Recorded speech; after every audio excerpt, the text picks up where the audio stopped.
Cellulite is the well-known enemy to millions of women, and we're going to show you the 5 main causes and how to fix them. This is probably like nothing you've ever seen before because we won't be wasting your time with those typical remedies and creams that never seem to work. Those creams and remedies never work because they don't treat the root causes. So let's get into it. Number 5, increased swelling. Swelling in the lymph nodes of the body can produce a lot of inflammation, giving off a large fatty appearance. Additional swelling can also manifest when the body is holding on to excess water.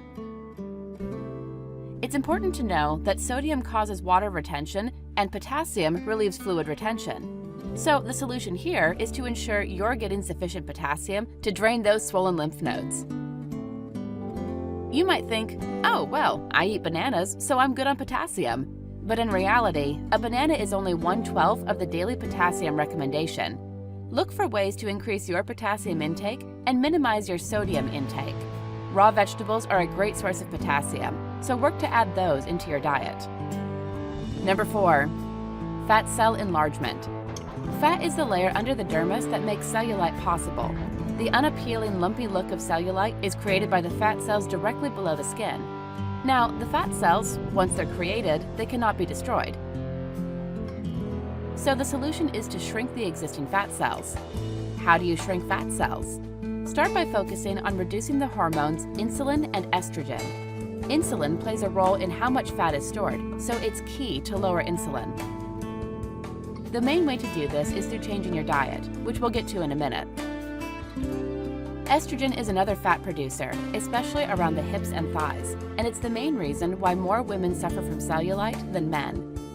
Focus on lowering estrogen levels by consuming lots of cruciferous vegetables like broccoli. Number 3, poor diet and high sugar intake. It's clear from the last 2 causes that diet plays a tremendous role in solving the problems of cellulite. Poor diet and high sugar intake are also detrimental to the health of collagen and elastin, which help to keep your skin looking young and healthy. Your diet impacts so many different things in the body, so it's crucial to have a healthy diet. Try sticking to diets that are low carb and high in protein and healthy fats, such as keto, Atkins, paleo, and even Whole30. Number 2, atrophied muscle. Atrophied muscle is weak and shrunken muscle that doesn't hold tight to the body. This weak muscle really creates that loose and jiggly look to your cellulite. To get that muscle in better condition, you should work on lowering your cortisol levels, which are very destructive to muscle. The best way to do this is by lowering your stress levels. Try to take more walks throughout your week, and maybe even meditate once a day for a minute or 2. You'll be surprised by the impact these 2 things alone can have on lowering stress. Also, get a healthy amount of sleep every night and do your best to limit stressful situations. Another method of lowering cortisol is to increase your vitamin D intake. The optimal way of doing this is by getting direct sunlight every day, but supplements can be an effective substitute if getting sun every day isn't feasible. Number 1, weakened fascia. Fascia is the connective tissue that is meant to tightly bind everything together. It can be thought of like a spider's web that's holding all of the tissue under your skin together. And when the fascia weakens, the subcutaneous fat cells begin to break through, giving off that lumpy cottage cheese appearance of cellulite.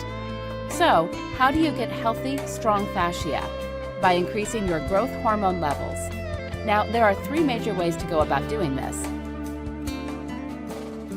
high-intensity exercise, recovery and sleep, and a healthy diet. First, focus on doing some high-intensity exercises that focus on the target area. Since the most common target areas are the butt and thighs, you're going to want to do exercises like sprints, box jumps, and squats. If you're looking for some help in this area, check our full workout plan recommendation in the description below. Second, you must get good sleep and recover after this type of exercise. So again, ensure that you're getting a good night's sleep, especially after doing high-intensity exercises. Lastly, try to alter your diet to do intermittent fasting a few times during the week. In addition, Be sure to eat a good amount of natural protein with some healthy fats, as we discussed earlier. These 3 things are a sure way to increase your growth hormone levels, but the combination of all 3 is the superior approach. If you're really looking to substantially increase your growth hormone and blast away your cellulite, please be sure to check out our #1 recommendation.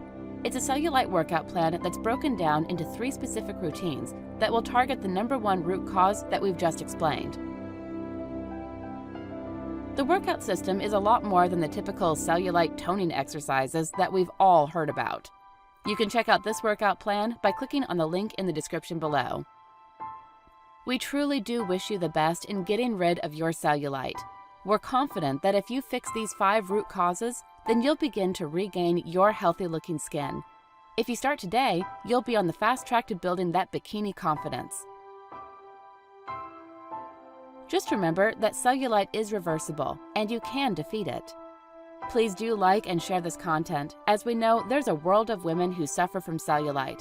And who knows, maybe you'll even gain a workout partner. It's definitely easier to tackle cellulite with a friend.